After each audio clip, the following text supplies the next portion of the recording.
Good morning and welcome to another episode of Pep's Corner. Today we will continue and finish our book, Volcano. We will read from chapter 5, which can be found on pages 51 through the end of the book.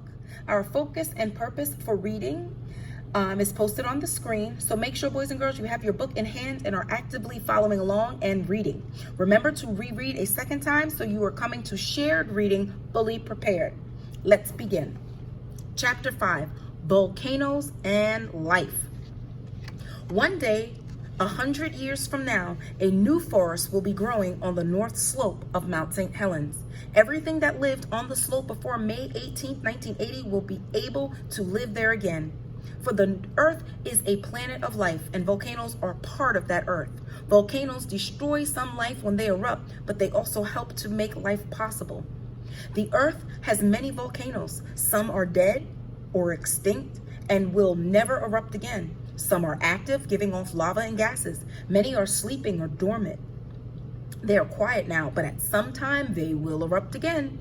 Some of these volcanoes are on the ocean floor. Others are on land. Most of the land volcanoes circle the Pacific Ocean. They run from South America to Alaska to Japan, Indonesia, and New Zealand. Together, they are known as the Ring of Fire. Nearly all the other land volcanoes are in a belt that runs from Indonesia to the Mediterranean Sea. For many years, this belt and the Ring of Fire were a scientific puzzle. Why were most land volcanoes in these two regions? Today, Earth scientists think they also know the answer. It has to do with movements of the Earth's crust. The crust is a shed of solid rock. We live on the crust, but we do not see much of it. Most of it is covered with soil and ocean. Beneath the crust is a region called the mantle. It is made of rock that is very hot. Rock of the mantle can flow like thick tar. The crust floats on the mantle.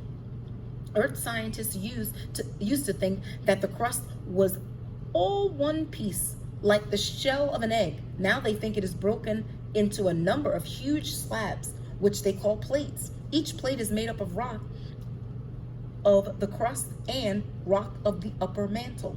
The plates are in motion, moving a few inches each year. The movement is something like that of a belt in a checkout counter. The belt rises in one place, it moves along, carrying whatever is on top of it. It turns down in another place. As the plates move, they too carry whatever is on top of them, the ocean floor, islands, and whole continents. There are places where plates pull away from each other. Here, molten rock swells up, and sometimes volcanoes erupt. Over hundreds of thousands of years, the molten rock has built a ridge. The ridge runs through the Earth's oceans, all around the globe, like the seam on a baseball. At this mid-ocean ridge, new material is added to the plates that are moving apart. It is like the place where a checkout belt comes up. There are also places where plates collide. Here, one plate turns down as the belt does and slides under the other into the mantle. Here, rock melts, magma rises, and volcanoes may erupt. That is what happens all around the rim of the Pacific Ocean. The Pacific Northwest, a small ocean plate, is colliding with the big plate carrying North America. The small plate slides under the big one. Make sure you take a look at some of those pictures. It's really, really good information. Continuing on to read, here eruptions have built the Cascade Range. Here volcanoes such as Mount St. Helens still erupt from time to time. A big eruption seems like a disaster to us, especially if lives are lost. But volcanoes also help to make the Earth a planet of life. Volcanic eruptions add gases to the atmosphere and water to the oceans. Some Earth scientists think that when the Earth was very young, eruptions may have given our planet its first atmosphere and oceans. Volcanoes are builders of land. Floods of lava have built big chunks of continents, such as the Columbia Plateau in the Pacific Northwest. Volcanoes build some of the Earth's mountains and some of its islands. They make places where people, animals, and plants can exist. Volcanoes are also makers of soil. Ash, pumice, and other forms of lava break down in time. They mix with the remains of plants and animals, making a rich soil. The soil nourishes plants which support many other life forms. Volcanoes destroy, but they also build. After each eruption of life does come back, finding small footholds and spreading, natural scientists knew that life would return to the north side of Mount St. Helens, but they were awed by how quickly it came back, by its ability to survive, by the way it appeared in even the most unlikely places. One natural scientist visited the crater after the explosive eruption stopped. At first, he felt he was on another planet. He was standing in a rocky bowl with sides that rose 2,000 feet above his head. Rock falls kept rumbling down them. Clouds of gases and ash rose from the vents in the lava dome. Near him was a rock the size of a small house.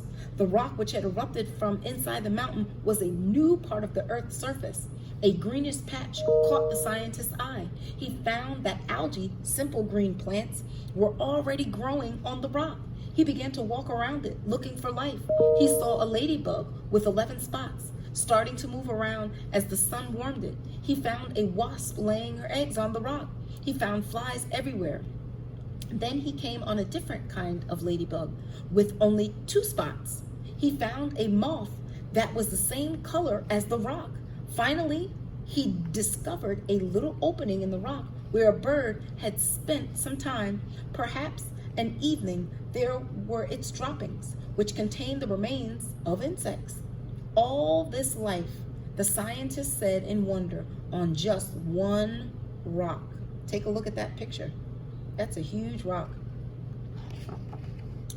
Last page. That life, like the islands of life and the silver clouds of seeds and insects, was a promise. It was a promise of the time when all St. Helens would once more be a green and pleasant mountain and home to many, many kinds of animals and plants.